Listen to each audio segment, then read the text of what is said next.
Kui nüüd aega saate, ma paluksin 8 minutit. Jah, meil on aega. 8 minutit. Lugupeetud kolleegid, siin minu paremal käel asetsevas pingireas istuvad EKRE fraktsiooni saadikud ja nende hulgas istub üks väga tähelepanuväärne mees, kelle nimi on Rain Epler.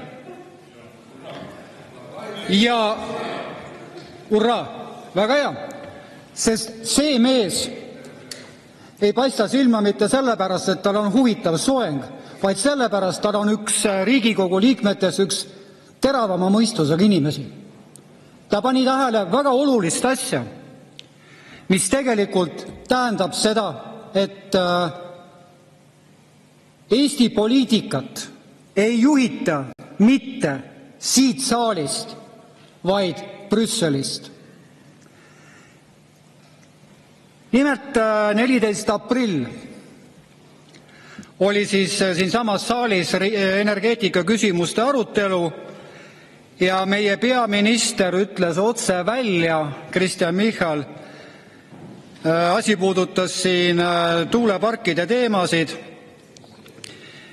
et tema juhib Eesti riiki lähtudes mitte Eesti huvidest ja vajadustest, vaid ootab Brüsselist käsku meretuuleparkide rajamise kohta, kas see on selle Eestile tarbijale vastuvõetav või mitte. Ehk siis peaminister tegeleb Eesti riigi ressursside mahamüümisega. Sest kui peaminister ei käitu riigijuhi, vaid Brüsseli käsutäitjana, siis ei maksa oodatagi, et siia tuleksid mingisugused head eelnõud, nagu see praegunegi. Ja mitte ükski peavoolu häälekandja ei pööranud sellele tähelepanu. Ja ainuke, kes sellele tähelepanu juhtis, oli Rain Epler. Müts maha selle eest, sest ta paljastas tegelikult, millist poliitikat Eestis aetakse. Nii nagu meretuulepargid on Eesti loodusressurss, mille kasum peaks kuuluma Eestile. See lükatakse kõrvale.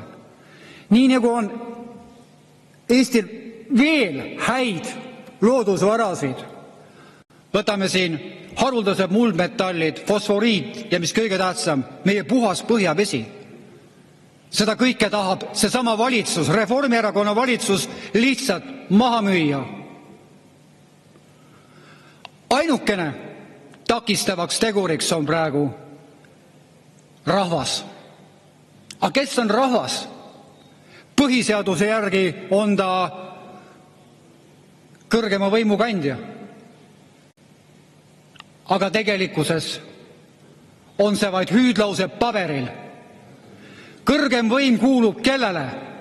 Valitsusele, tema ametnikele, kelle hulk on pidevalt kasvanud, pankadele, suurkorporatsioonidele, kellel on oma tööjõud ja kõik ülejäänu on ballast, millest tuleb vabaneda. Ega muidu ei tõsteta neid makse, tulumaksud, käibemaksud, automaksud, aktsiisid, see nimekiri on lõputu. Milleks on vaja pensionäre meil? Nad on kulu ainult äri tegemise juures, keda on vaja ülal pidada. Neid pole vaja.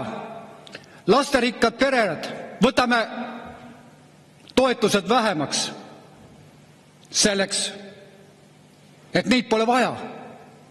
Ja praegune valitsuse poliitika liigubki sinna suunda, et Eesti rahvas siit maalt välja süüa, kas siis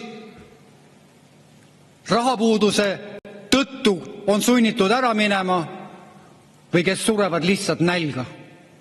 See on taktika. Ma ei hakka rääkima praegu ühtegi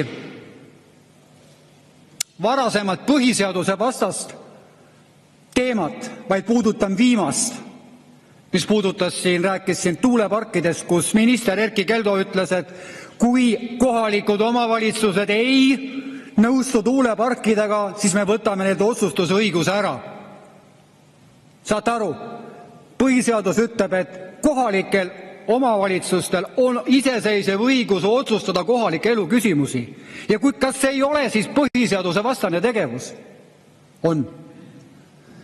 Ja minu meelest me oleme jõudnud praegu sellisesse olukorda, kus rahvas, sina ja ka sina peate otsustama, kas meil on praegu oht põhiseaduslikule korrale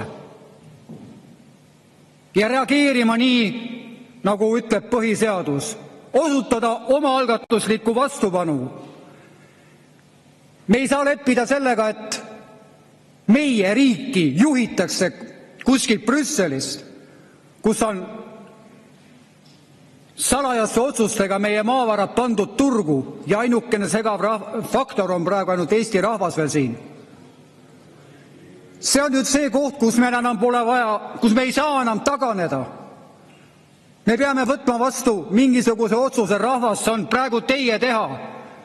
Seesama eelnõu, mis siin praegu tuli, kanti ilusasti ette, see on järjekordne rahaline koormis teile.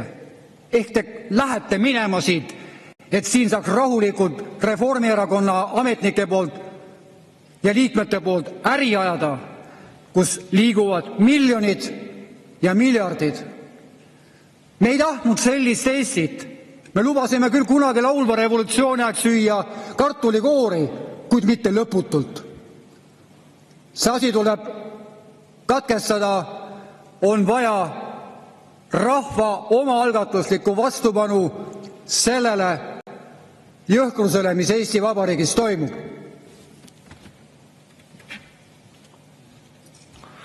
Aitäh!